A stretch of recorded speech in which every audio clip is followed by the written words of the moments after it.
അഞ്ചൊന്നും ആരും നോക്കൊന്നുമില്ല നാട്ടിൽ. ഏതായാലും ഈ വരുന്ന ഞായറാഴ്ച നേരത്തെ കുട്ടിയോട് പോകും. ആയിക്കോട്ടെ ആയിക്കോട്ടെ. എന്തേ വൈക്കൊക്കെ അളിയോ, ഇന്നലെ നിങ്ങളെ നാട്ടിൽ നിന്ന് ഒരു കാക്ക വന്നു. നിങ്ങളെ പറ്റി മോശമായിട്ട് പറഞ്ഞു. എന്നിട്ടോ നിങ്ങൾ ബേജാറാവണ്ട, ഓലൊക്കെ കല്യാണത്തിന് ഡ്രസ്സ് എടുക്കാൻ വെക്കുന്നു. ആ ആളൊക്കെ കാട്ടിത്തരും. ആള് ഇയാളോ ഇയാളുണ്ട് അവിടെ ആ ബസ് സ്റ്റോപ്പിൽ കുത്തുന്നത്. അവിടെ പോയാണ്ട് ഒന്നുകൂടി ഇന്നെ കുറിച്ചൊന്ന് അന്വേഷിക്കാൻ. റോങ് ആയിട്ട് എന്തേ പറയുകയാണെന്നുണ്ടെങ്കിൽ ഒറ്റ വിസിലടി, ബാക്കി ഞാൻ പെരിഞ്ഞടി. ഞങ്ങളൊന്ന് പോയൊക്കെ. ആരാ? ഞങ്ങളെ കല്യാണാലോചനയായിട്ട് വന്നാണ്.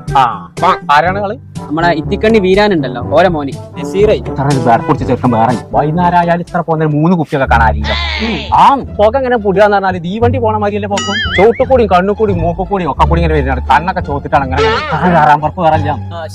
ആണ്ടോ ആണ്ടോ വിസിലടിച്ചു. ഓന് സംഗതി മനസ്സിലായി. അതാണ്. അസ്സലാമു അലൈക്കും.